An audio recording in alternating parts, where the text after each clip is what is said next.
Hola gente, ¿cómo están? Bueno, espero que estén muy bien.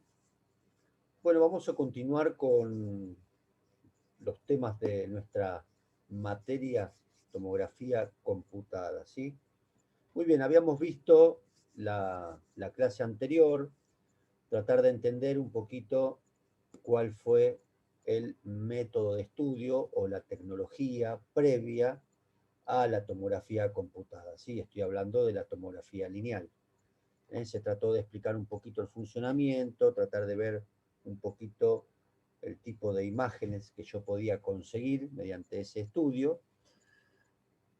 Y después también continuamos un poquito para ver la diferencia en cuanto a las imágenes y tratar de yo ayudarles y que ustedes me ayuden a cambiar un poquito la cabeza y la forma de ver la radiología en cuanto a tener como referencia a la radiología convencional y ver cómo voy a comenzar a visualizar las estructuras mediante el método de tomografía computada, ¿sí? Muy bien, entonces primero vamos a preguntarnos qué significa el término tomografía computada. Vamos a tener tomos, que va a significar corte o sección, y grafía, representación gráfica, ¿sí? La representación gráfica obviamente va a estar dada por la visualización de esos cortes o secciones tomográficas visualizadas en un monitor de computadora, por ejemplo, en una placa radiográfica y, o soportada en elementos digitales como los que conocemos ahora, los pendrive, los CDs o los DVD, ¿correcto? Que es lo que más se utiliza en los lugares de diagnóstico de la actualidad, ¿sí? Por un tema de costos, son bastante baratos dentro de todo. Muy bien, bueno, les muestro acá una hogaza de pan o una foto de pan lactal o lacteado. Dirán, ¿qué tiene que ver esto con la tomografía? Bueno, a ver, quiero apelar un poquito a la imaginación de cada uno de ustedes y vamos a hacer de cuenta que este pedazo de pan, o este pan lactal, es, por ejemplo, un tórax, ¿sí? Vamos a imaginarnos que esto es un tórax y repasemos un poquito la definición de tomografía. Dijimos que era un corte o sección, ¿sí? Entonces yo tengo acá mi región torácica y voy a proceder a estudiarla mediante tomografía. Entonces, ¿cómo lo voy a hacer?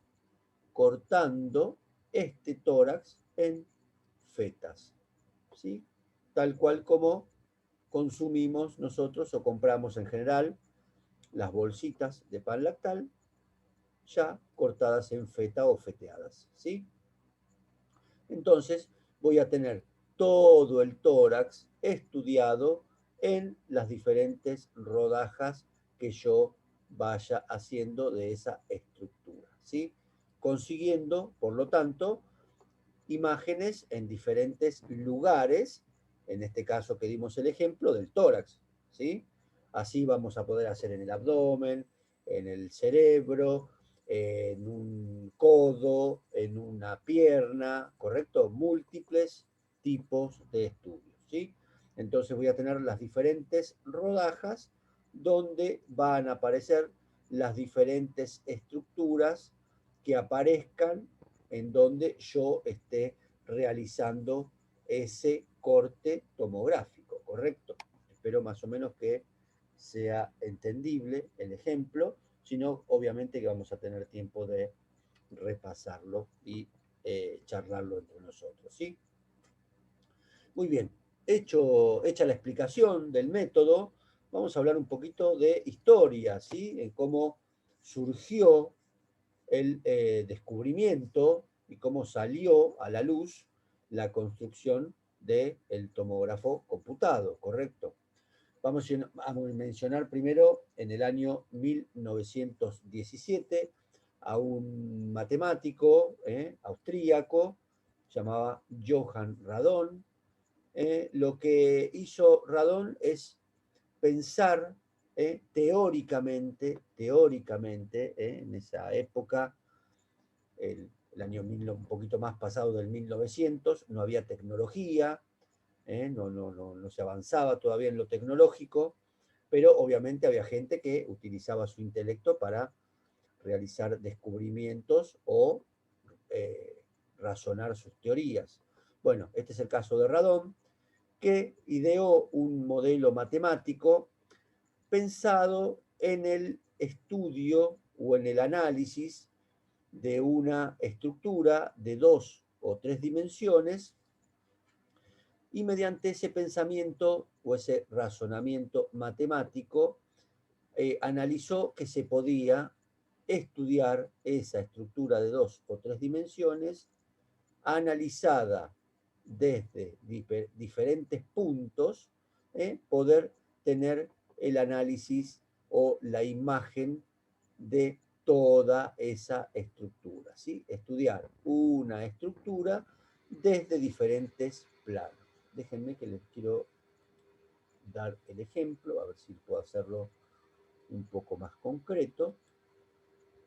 Yo voy a tener acá un elemento, estoy dibujando acá sobre el slice, voy a tener un elemento X, y este elemento X lo voy a analizar desde diferentes planos.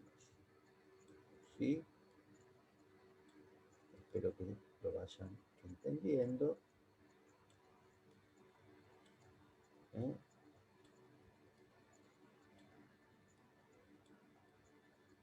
Esta es la teoría de Johann Radon, ¿correcto? Estudiar un elemento desde múltiples planos, ¿sí? O sea, este elemento que antes yo con la radiología convencional lo estudiaba solo desde un plano, ¿correcto? Recuerden que yo veo 2 dimensiones, ¿sí? No tengo volumen de ese elemento.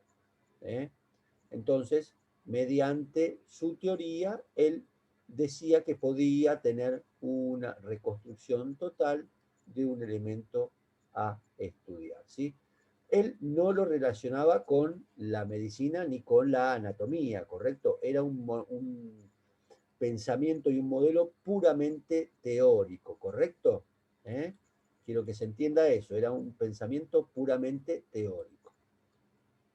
Luego, unos cuantos años más tarde, en 1963, Alan MacLeod Cormack también tomó un poquito el modelo de Radon, de estudiar una estructura desde múltiples planos, pero él ya pudo utilizar algunos elementos tecnológicos que tenía, que le daba la época, ¿correcto?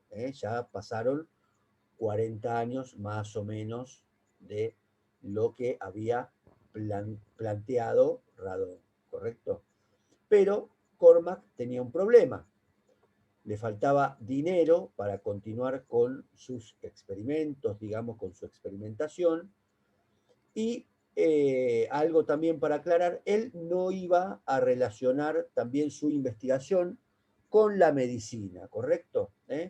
O sea, la investigación de Cormack no iba a estar relacionada con la medicina, le faltaba dinero y le faltaba una computadora con la capacidad de llevar adelante todas esas relaciones y esos cálculos matemáticos, miles de cálculos matemáticos, para llegar al fin de conformar esa imagen total analizada desde múltiples planos, ¿correcto? Al mismo tiempo que Cormack estaba analizando esto, ¿sí? esta teoría del análisis de una estructura, Gottfried Honsfield también estaba haciendo lo mismo, desconociendo el trabajo de Cormack, ¿correcto? ¿Qué tenía a favor Honsfield? Primero, Honsfield estaba planteando estas mismas teorías, tomando también las ideas de Radon, todos basados en radón, ¿correcto? Que fue el primero que lo pensó, digamos. Hounsfield iba a utilizar radiación X para llegar a estos planteos y a resolverlos. Tenía planteado también o planificado utilizarlo en medicina, ¿sí? Así que tenía esas dos posibilidades y otra posibilidad muy, muy importante y muy grande, tenía mucho, mucho dinero para llevar adelante su investigación. ¿Correcto? Ahora vamos a ver después, vamos a hablar un poquito más en particular de Hounsfield, porque obviamente que fue el creador del primer tomógrafo computado o tomógrafo computarizado, ¿correcto? En 1972 se comercializa el primer escáner, ¿sí? Le decimos escáner al tomógrafo o al tomógrafo computarizado, ¿sí? En 1978 surge el primer escáner de cuerpo, ya van a ver por qué. En 1989 entra al mercado el TC helicoidal, ya hay un avance muy, muy importante tecnológico, que diferencia estos dos primeros equipos con el tomógrafo helicoidal. Y en 1998 sale la tomografía multislice, multicorte, se puede también conocer mediante ese nombre, ¿sí? Multislice, multicorte o multipista, ¿sí? También, obviamente, un avance muchísimo mayor sobre la TC helicoidal y sobre los primeros, obviamente, ¿no? Años luz. Déjenme avanzar esto, que a veces traba un poquito. Bueno.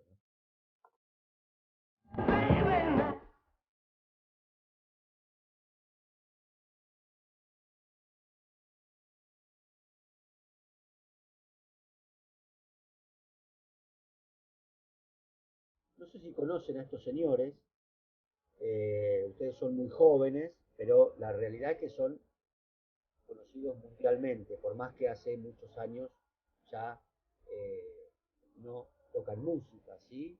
Quedan un par de integrantes de este grupo, pero bueno, quizás si no los conozcan por intermedio de sus papás, de sus abuelos, de sus tíos. Estos señores, ustedes dirán, pero profe, acá estamos en una clase de tomografía, ¿qué tiene que ver los Beatles? ¿Sí? Así su nombre, el nombre del grupo, archifamoso. ¿Qué tiene que ver el grupo Los Beatles con la tomografía computada? Bueno, ahora voy a pasar a comentarles. Estos señores eran representados por la empresa EMI, la empresa discográfica EMI, Electronical and Musical Industries.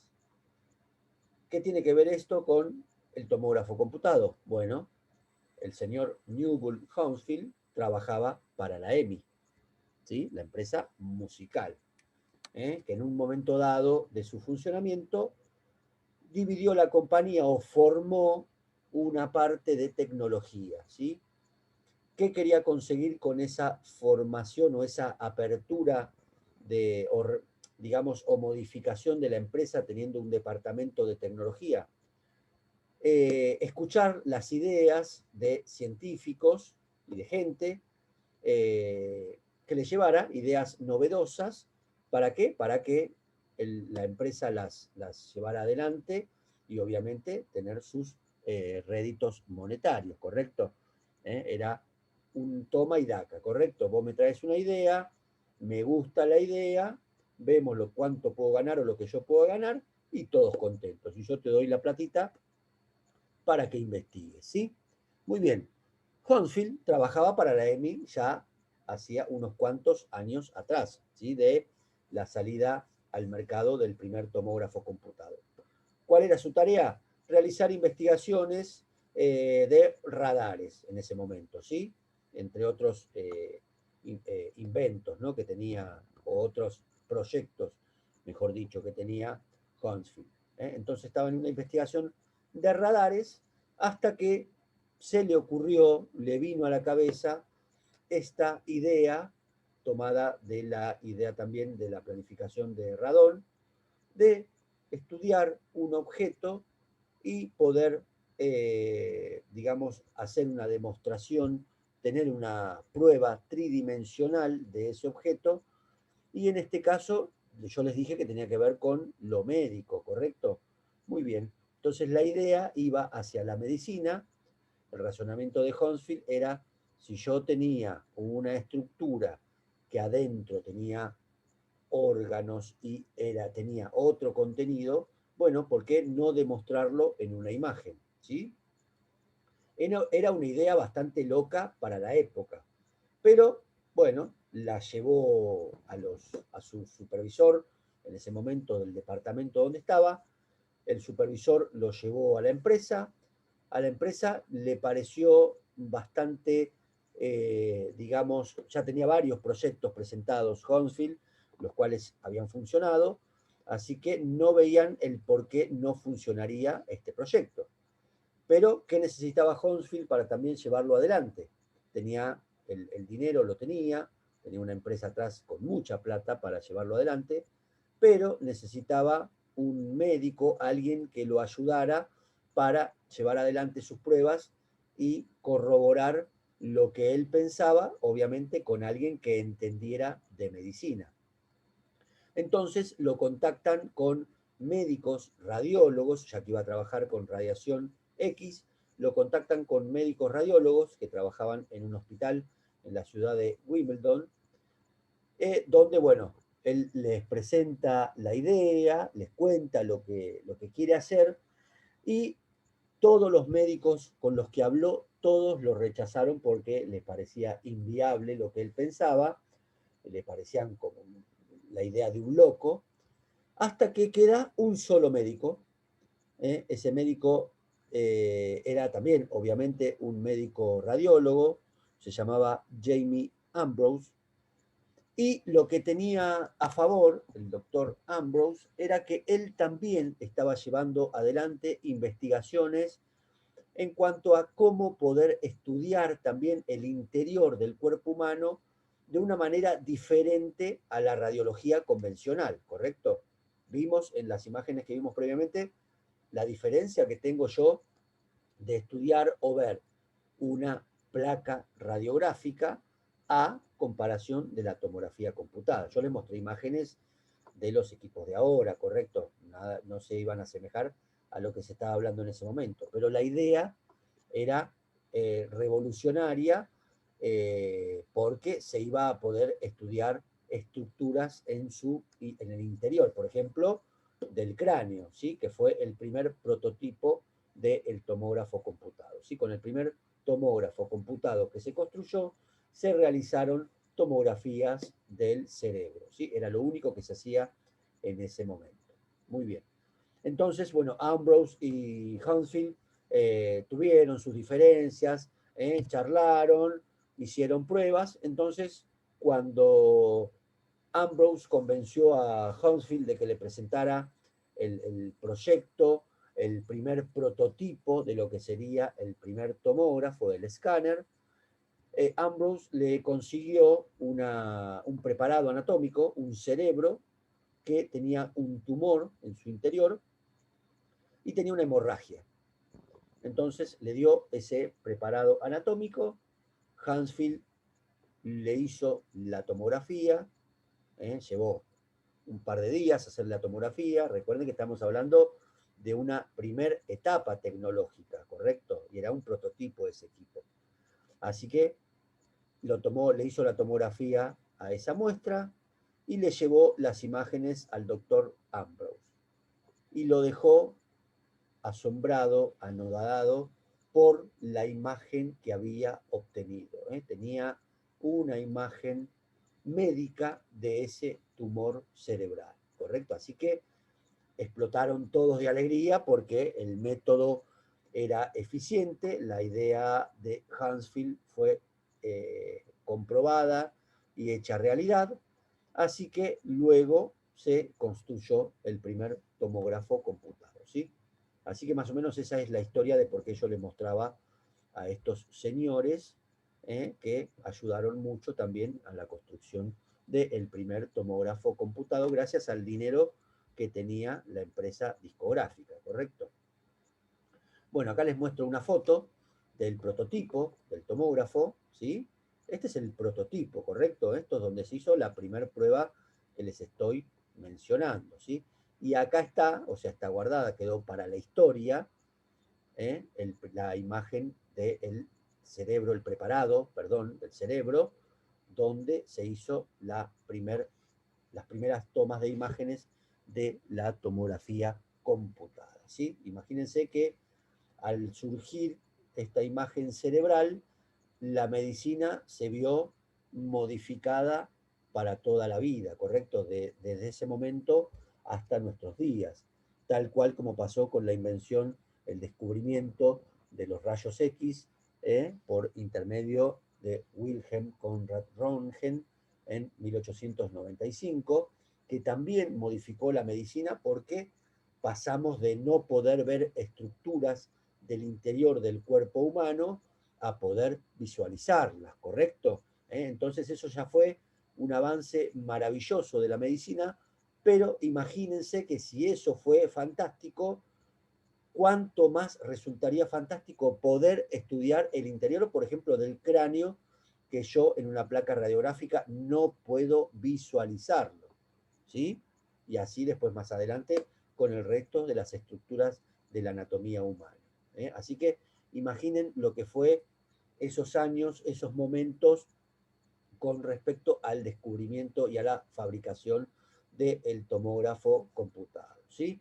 Así que el doctor Ambrose se encargó de promocionar las facultades y los beneficios del tomógrafo computado sin obtener rédito alguno más que el aumento de su prestigio como médico radiólogo, ¿sí? Recibiendo múltiples premios y ovaciones de pie en todos los colegios médicos a los que iba para hablar sobre la tomografía computada y a todos los congresos de radiología a los cuales iba a promocionar o a dar a conocer, ¿no?, los beneficios de la utilización de la tomografía computada. Bien, entonces, algo más para mencionar también, yo les mencioné a Cormac, que también había avanzado mucho en la investigación del estudio de esos planos, junto con Hounsfield. En 1979 reciben el Premio Nobel de Medicina, ¿sí? Era la primera vez que no médicos recibían el Premio Nobel de Medicina, ¿sí? Les recuerdo que uno era un ingeniero, Banfield, y el otro, Cormac, era un físico, ¿correcto? Nada que ver con la medicina, al margen de que sirvió muchísimo sus investigaciones para hacer un elemento médico que lo utilizamos y creo que lo utilizaremos durante muchos años de nuestras vidas, ¿correcto?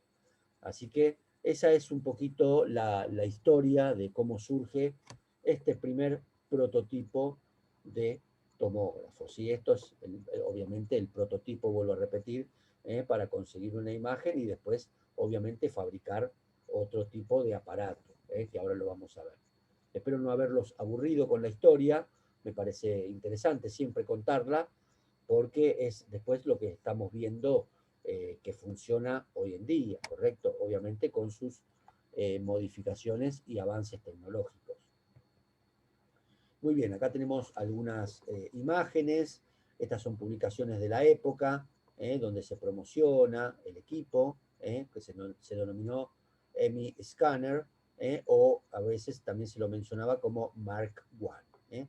Este es el tomógrafo, acá lo vemos a Hounsfield, bastante joven, acá promocionando su equipo, con algunas fotos de los cortes tomográficos, ¿sí? Acá tenemos en el museo, en Inglaterra, también, cómo se guardaba el escáner. Ustedes son jóvenes, chicos, pero las computadoras antes se manejaban con módulos como estos, ¿sí? Para poder llevar adelante toda la funcionalidad de los equipos que requerían del apoyo de un computador, ¿sí? Muy bien, acá tiene otra foto. Fíjense que era muy chiquito, la camilla no era demasiado cómoda, y lo único que entraba acá era la cabeza del paciente, ¿sí? Por eso les decía que por eso para lo único que se utilizaba este primer equipo era para estudios del cerebro, ¿sí? Del encéfalo. Muy bien, bueno, acá lo tenemos a Hohnfield un poquito más grande, también en el museo, con su equipo y con el elemento anatómico que le sirvió para realizar esa prueba que lo catapultó, ¿no?, a la fama mundial y en la construcción del primer tomógrafo computado, ¿sí? Muy bien, acá tenemos otra fotito con una señorita mostrando cómo estaba el paciente dentro del equipo, ¿sí? Y acá lo que tenemos es la primera imagen del cerebro, ¿sí? Esta es la primera imagen del cerebro, no de la muestra, ¿correcto? No de la muestra porque tenemos la calota acá. La muestra obviamente queda el cerebrito solo, ¿sí? El corte ese de cerebro. Ustedes me dirán, pero profe, eso es una cosa que se ve toda fea, no entiendo nada de lo que va adentro. Yo les digo, acomodémonos 50 años atrás, chicos, tenemos que acomodarnos 50 años atrás. En esa época también se revelaban las películas radiográficas a mano, ¿correcto? Creo que deben haber escuchado el proceso de revelado manual. En ese momento se revelaban a mano las películas radiográficas, y esto era un avance fantástico en cuanto a lo que tiene que ver con la tecnología, la imagen que yo iba a tener de un cerebro humano, ¿sí? Así que bueno, hay que ponernos en ese lugar, en ese lugar. Y tenemos ahí la muestra también. Este paciente también es un paciente que tenía una lesión cerebral, ¿sí? Se utilizó mucho en muchos pacientes en los cuales se confirmaron sospechas de tumores cerebrales o hemorragias, ¿sí? Entonces, ¿qué pasaba también al tener la tomografía?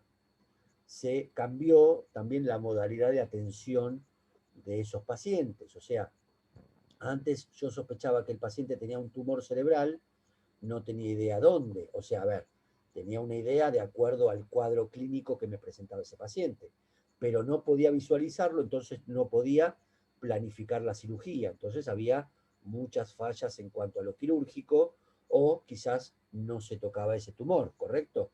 Con el advenimiento de la tomografía ya tenía una idea mucho más clara de dónde se encontraba esa lesión. Entonces el médico que tenía que operar sabía cómo manejar y qué planificación llevar adelante para extirpar ese tumor, por ejemplo, ¿no? Entonces imaginen el avance que llevó y la la felicidad, digamos, para el resto también de las especialidades médicas, sobre todo para los neurocirujanos. ¿eh? Muy bien, bueno, ahora vamos a comenzar a hablar de las generaciones de tomógrafos. Vamos a relacionar a las generaciones de tomógrafos con las modificaciones tecnológicas y técnicas que han ido dándose con el paso de los años. Obviamente, la primera generación es el primer tomógrafo que dijimos, que se comercializó en 1972, ¿sí? ¿Qué tenía este tomógrafo? Un tubo, obviamente, un tubo de rayos X y un detector, ¿sí? Después, más adelante, vamos a ver de cómo es un detector, para qué sirve, cuál es su función, ¿sí? Después lo que presentaba era un colimador, con una disposición lineal. Ahora les voy a mostrar, les voy a hacer un grafiquito para que entiendan cómo era esa colimación lineal. El movimiento del equipo tenía un movimiento de rotación y traslación, un movimiento de rotación del tubo y traslación de, perdón, de rotación del gantry y de traslación del tubo, ¿sí? Y la adquisición de la imagen. Dentro de la adquisición, acá lo que estoy haciendo es la toma de la muestra, o sea, el disparo que yo necesito tener para irradiar esa región anatómica, y luego el proceso de reconstrucción de la misma, que es la imagen que yo voy a ver en mi monitor de computadora, ¿sí? Déjenme mostrarles cómo es la disposición del colimador, de manera lineal. Les voy a dibujar más o menos el mismo ejemplo que les hice, yo lo voy a dibujar acá. Hacemos de cuenta que esto es un cerebro, un cráneo. Voy a tener mi tubo emisor de rayos X. Muy bien. Y luego, obviamente, va a tener un colimador, ese tubo de rayos X, tal cual como los conocemos de los equipos convencionales, y la colimación lineal va a estar dada de esta forma. Lo hice un poquito cerca, pero me interesa que se entienda el concepto de por qué lineal, ¿sí? Otra liñita, ahí vamos, a salir torcida esa. Muy bien, perfecto. Entonces tengo mi tubo de rayos X, el colimador, por esta disposición del colimador va a ser lineal, ¿correcto? Ven que es una línea, ¿no? Bastante fina para poder estudiar el encéfalo. Pero ¿qué problema tengo con esto? Que no estoy estudiando desde los diferentes planos todo el cráneo, ¿correcto? Entonces yo necesitaba que el tubo realice movimientos para poder estudiar el cráneo en todos los planos, ¿sí? Recuerden, esperen que les vuelvo a graficar lo que decíamos. Voy a hacer una flechita acá, voy a hacer otra flechita acá, así rapidito, otra flechita acá, otra flechita acá, otra flechita acá, otra acá, otra acá, otra acá, otra acá y otra acá. Y obviamente el tubo va a ir disponiéndose en donde yo tengo todas estas flechitas, ¿correcto? ¿Sí? Entonces ahí tengo el estudio en todos los planos de la estructura, ¿sí?, a analizar. En este caso, estamos hablando del cráneo, ¿correcto? Que era lo único que yo podía hacer en ese momento, ¿sí? Espero, bueno, que se haya entendido el ejemplo. Muy bien. Y les voy a mostrar un videíto que dura 2 o 3 minutos, los voy a dejar que lo disfruten, de cómo se construían los equipos en ese momento, ¿sí? Estoy hablando de década del 70. Así que los dejo disfrutar un poquito de esto. Les voy a dejar el sonido de mi computadora para que escuchen, bueno, cómo se manejaba la fabricación de estos equipos, ¿sí? Y después les voy a hablar un poquito de cómo se vendían y cuál era el costo de esos equipos.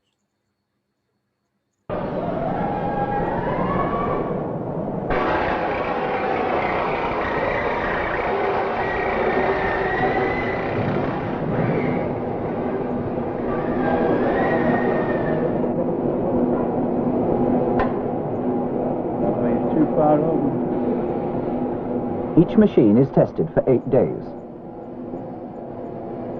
The disc of plastic stands in for the future patient.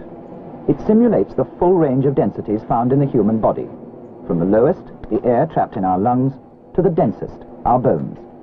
The machine is so sensitive that it will distinguish tumors from surrounding healthy tissue. A fine beam of X-rays from this tube will rotate around the patient, giving 250,000 readings in each picture, and able to identify the tissue density of areas no larger than a pinhead. Detectors receive the rays. A computer turns them into a picture that will show up abnormalities with a clarity never achieved before by X-rays.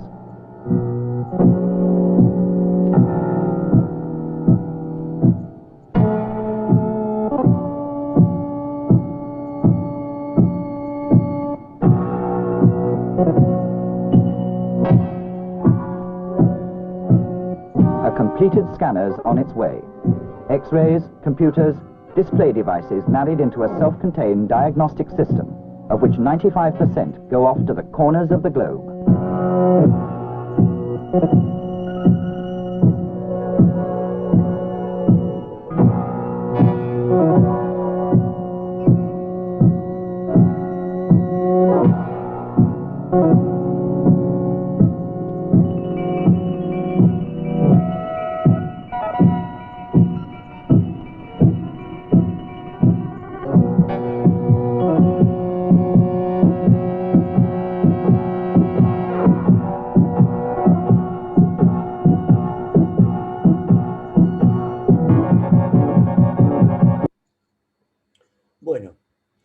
que les haya gustado el videito, es histórico, ¿no? Si alguno entiende inglés, bueno, bárbaro.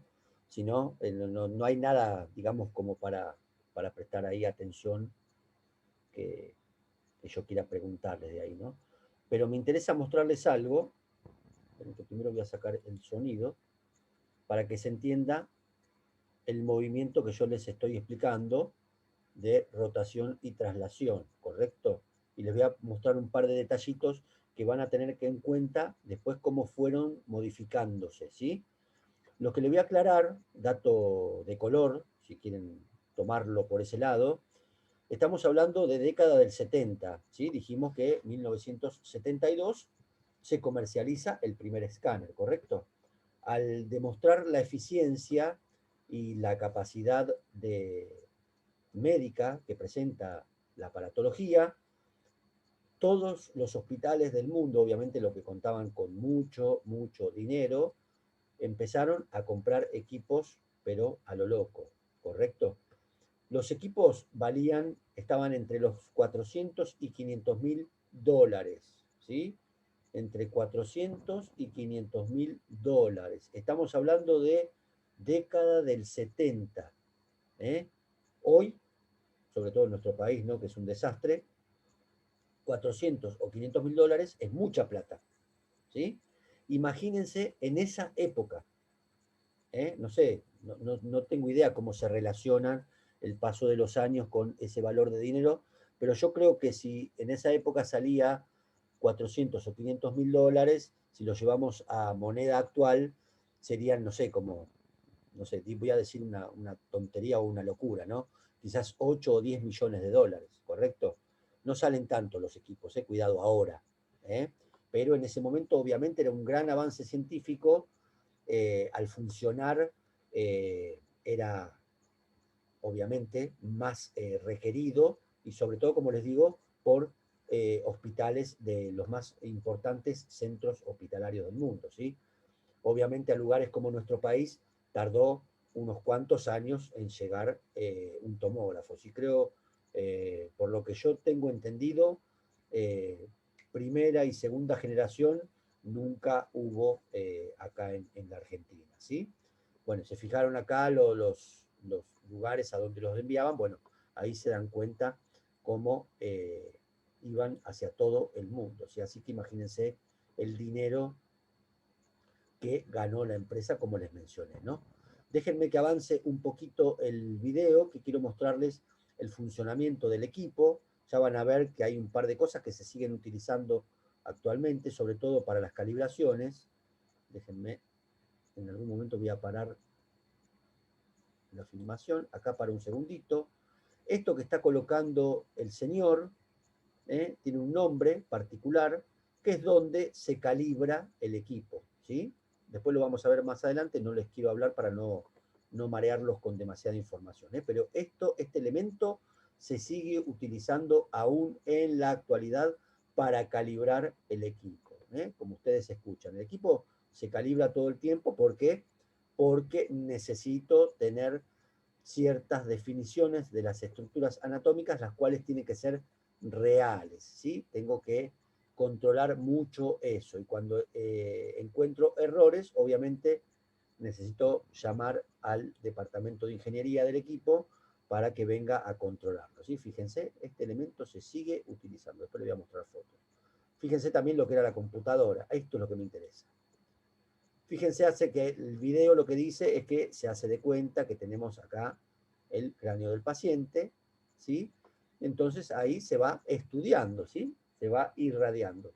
Y fíjense el movimiento que tengo, esperen que voy a avanzar un poquito más que se vea el tubo, ven cómo va rotando y se va trasladando, ¿correcto? Ahí tengo el tubo.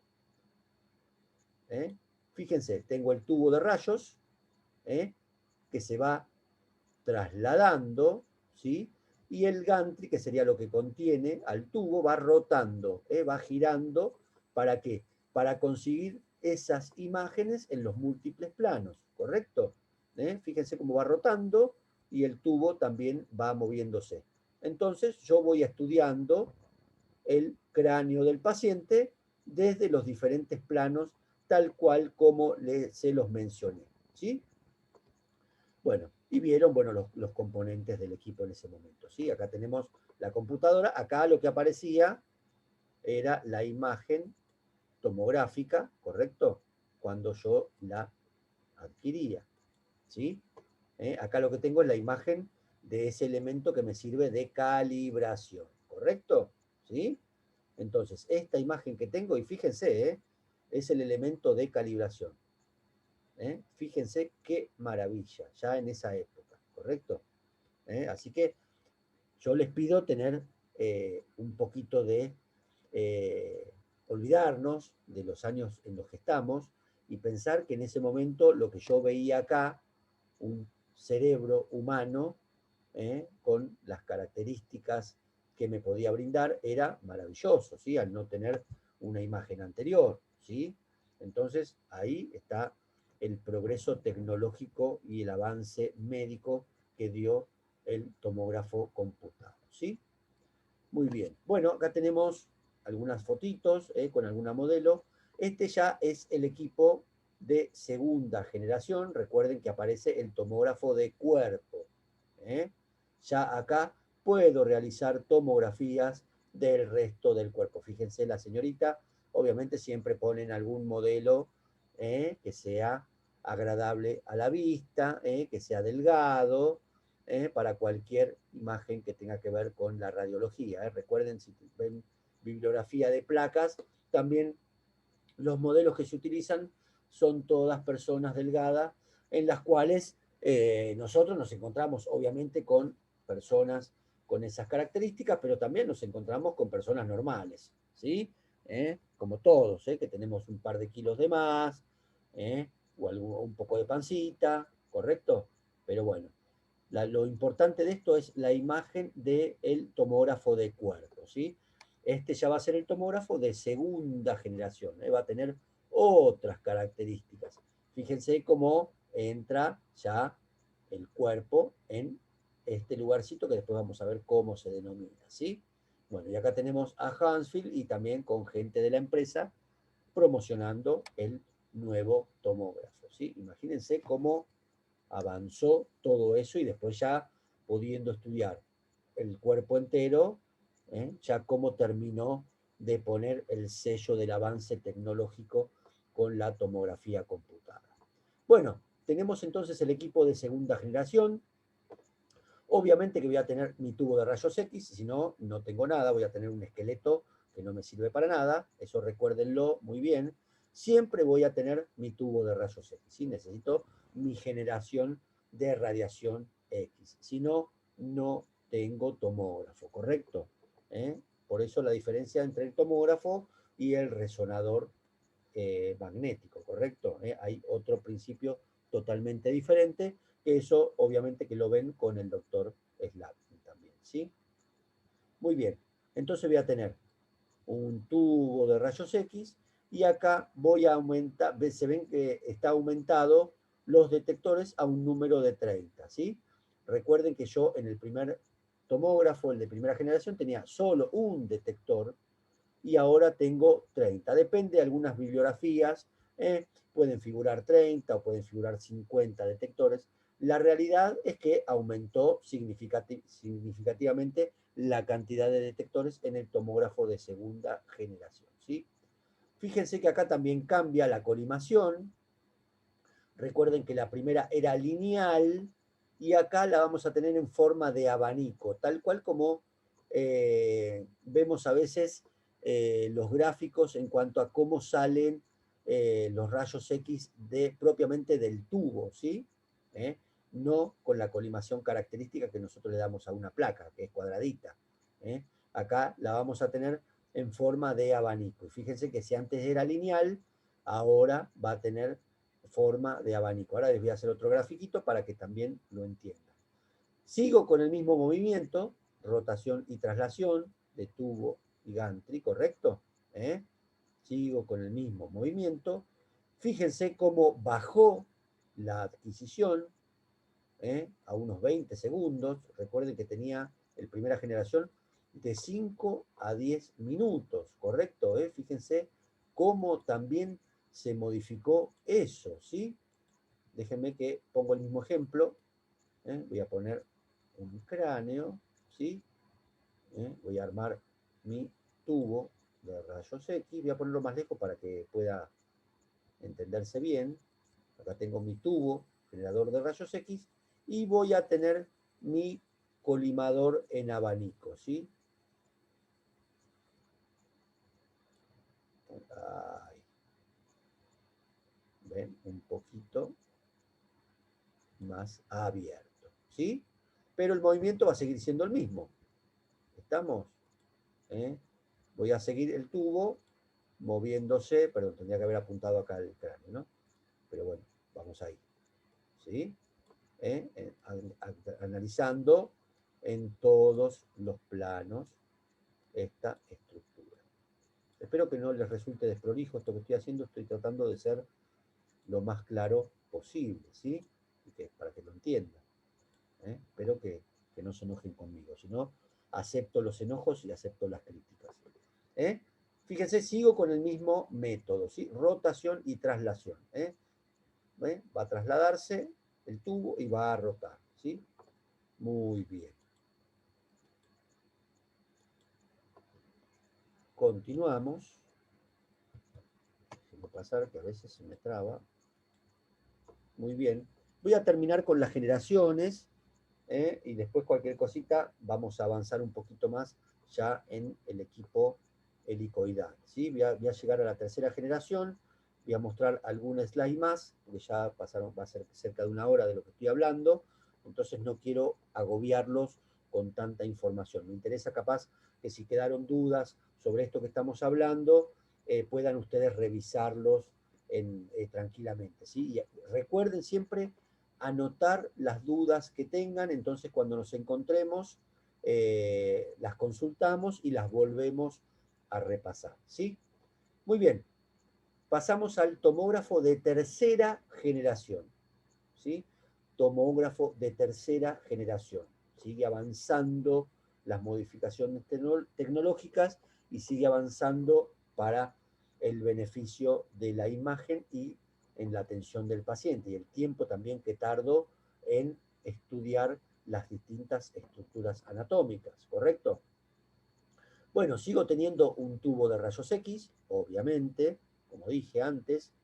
Ya voy a tener de 300 a 1000 detectores. Acá ya hay otros equipos trabajando, entonces va a depender de quién los fabrique, ¿correcto? Pero voy a encontrar de 300 a 1000 o un poquito más de detectores, ¿sí? Siempre depende la marca del equipo, ¿correcto? Primero empezó trabajando la EMI y después, obviamente, se venden las patentes, hay otras empresas y ahí empiezan a surgir las competencias, ¿sí? Como al día de hoy, que podemos tener equipos de Toshiba, de General Electric, Philips, ¿correcto? Múltiples equipos que tienen sus secretitos y sus formas de manejo que no difieren quizás en el software, en algunas cositas que obviamente cada uno marca la diferencia. En el nombre que le dan a alguna función, la misma función en un equipo capaz lleva otro nombre, ¿correcto? Eso después vamos a ir viendo un poquito más adelante. Bueno, la colimación es en abanico, fíjense que es igual, pero aumentó este abanico, ¿correcto? Se hizo más amplio, de 25 a 35 grados. O sea que si yo tenía el abanico chiquitito, como les mostré antes, ahora va a ser mucho más amplio, ¿correcto? ¿Para qué? Para poder abarcar una mayor estructura anatómica, ¿correcto? Y casi en un solo corte poder estudiar toda esa estructura anatómica, ¿sí? Fíjense que también cambia el tipo de movimiento que va a tener el tubo. Ahora se va a considerar y va a ser de rotación, rotación. Después vamos a ver, voy a ver un gráfico que tengo para explicarlo. Y fíjense también que la adquisición baja de 3 a 4 segundos, ¿sí? Estamos en un buen tiempo de adquisición. Ya son mucho más rápidas las adquisiciones, ¿sí? Al margen de que estoy ya con estudios a todo nivel de la estructura de la anatomía humana, ¿sí? Muy bien, acá les muestro un grafiquito, ¿sí? Ya son equipos que se asemejan bastante a los que vemos en la actualidad, ¿sí? Yo después les voy a mostrar también el equipo tenemos un equipo viejo nosotros en el hospital, que está sin funcionar, y después tenemos el equipo que está funcionando. Van a ver que las características son bastante similares, ¿sí? Después difieren en algunas otras cosas porque es un equipo un poco más moderno, obviamente. Bueno, pero fíjense, lo que me interesa que ustedes entiendan, esto es el gantry, ¿sí? Esto es el gantry, o en algunos libros lo van a poder encontrar como Potter, ¿sí? Como tal conocemos el Potterbuki, ¿sí? Bueno, se lo menciona como Potter, pero la realidad es que se denomina gantry. Para nosotros va a ser el gantry. Dentro del gantry voy a tener el tubo de rayos X con los detectores también, más otros elementos que vamos a ir conociendo más adelante, ¿sí? Pero lo importante que tienen que entender ustedes es que yo les dije que el movimiento de este equipo de tercera generación era de rotación, rotación, ¿correcto? Entonces, esto, fíjense, acá lo que muestran las flechitas es que el equipo va a partir de la hora 12, de una parte del tomógrafo, del gantry, perdón, y va a empezar a girar alrededor del paciente. ¿Ven cómo dice la flechita? Entonces, esto va a venir hacia acá, va a dar la vuelta, va a volver acá y va a volver a su lugar de origen. ¿Sí? ¿Se entiende? Por eso es rotación, rotación. Viene, sale de su lugar, vuelvo a repetir, hora 12, por ejemplo, o parte superior del gantry, gira, durante este momento, este giro, va a estar disparando el equipo, ¿correcto? Recuerden que yo tengo que ir haciendo las adquisiciones, por ejemplo, del cráneo, acá tenemos el dibujito, de múltiples planos, o sea, todo el tiempo va a ir disparando mientras hace este giro. Pero lo que va a hacer es volver a su lugar de origen, ¿sí? Después vamos a ver por qué vuelve a su lugar de origen. Y después acá se ven que leen que dice movimiento escalonado de la mesa. Para conseguir esos cortes tomográficos, yo lo que necesito es que también al paciente se lo mueva, porque si no voy a estar disparando siempre en el mismo lugar. No sé si se entiende lo que explico. Entonces, yo voy a necesitar el movimiento de rotación del tubo. ¿Para qué? Para poder adquirir la imagen que yo necesito, ¿correcto?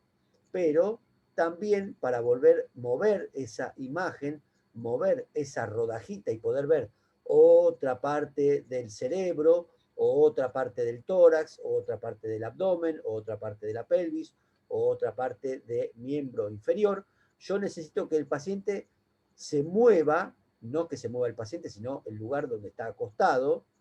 ¿Para qué? Para que después el otro disparo, el otro movimiento de rotación que realiza el tubo, sea en otro lugar, ¿correcto? Entonces, por acá, por ejemplo, acá menciona el nivel de corte. Voy a tener, acá está muy hecho muy a grosso modo, ¿no? Voy a tener un nivel de corte a esta altura, un nivel de corte a esta altura y un nivel de corte a esta altura, ¿correcto? Esto está demostrado gráficamente para entender cómo yo necesito que el tubo rote, irradiando al paciente, y después que al mismo tiempo la mesa realice un movimiento para yo poder volver a escanear esa estructura en otro lugar diferente. ¿Sí? Espero que se entienda, si no también vamos a poder charlarlo. Voy a repetir lo que ustedes no entiendan las veces que necesiten hasta que lo comprendan, ¿correcto? Así que no hay ningún problema con eso, no me molesta para nada, ¿sí? Muy bien, y vamos a hablar de los tomógrafos de cuarta generación. Voy a mostrarles un grafiquito y voy a dejar acá lo que tiene que ver con la clase de hoy, ¿correcto? Bueno, los equipos de cuarta generación van a tener como característica que van a tener un anillo fijo de detectores, alrededor de 2000 o algunos más. Obviamente que tengo el tubo, ¿sí? El movimiento va a ser de rotación estacionario. Ahora les voy a mostrar por qué se llama así. ¿eh? Esta definición. Recuerden, los equipos de cuarta generación van a tener un tipo de movimiento de rotación estacionario. Ahora les voy a explicar por qué. ¿Qué características tenían estos equipos? Eran más grandes que los que vimos de tercera generación, eran más rápidos, obviamente porque tenían mucha cantidad de detectores, pero la contra que tenían que eran más costosos que el modelo anterior que yo les mostré, ¿correcto? Tuvieron algo de éxito estos equipos, se vendieron algunos, pero la realidad que no comercialmente no fue algo que se aprobara tecnológicamente, así que se aprovechara. La verdad que se desechó muy rápido y se volvió a las terceras generaciones con alguna modificación que ahora les voy a enseñar. Les voy a enseñar en la próxima clase porque dijimos que terminábamos acá con los cuarta generación. Déjenme mostrarle el grafiquito para que entiendan las características del tomógrafo de cuarta generación. Acá lo tenemos.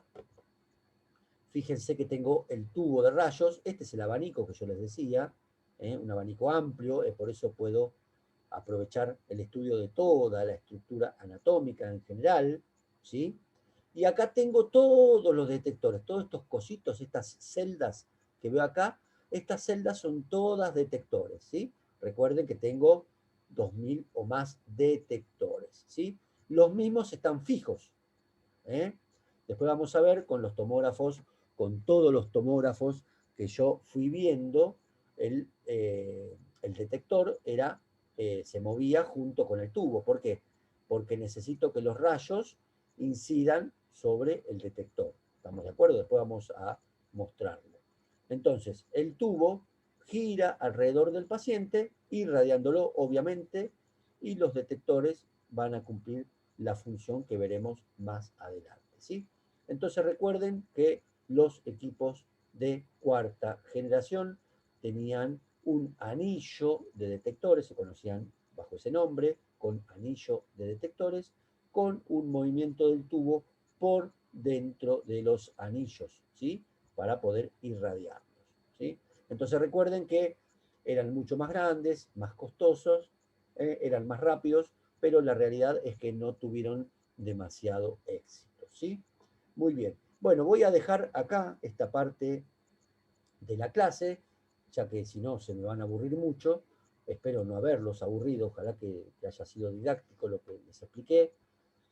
Recuerden anotar todas las dudas y después las vamos a ir revisando y aclarando, ¿sí? Así que, muy bien, les dejo un gran saludo, chicos. Siempre les pido que se cuiden mucho y que cuiden a sus familias.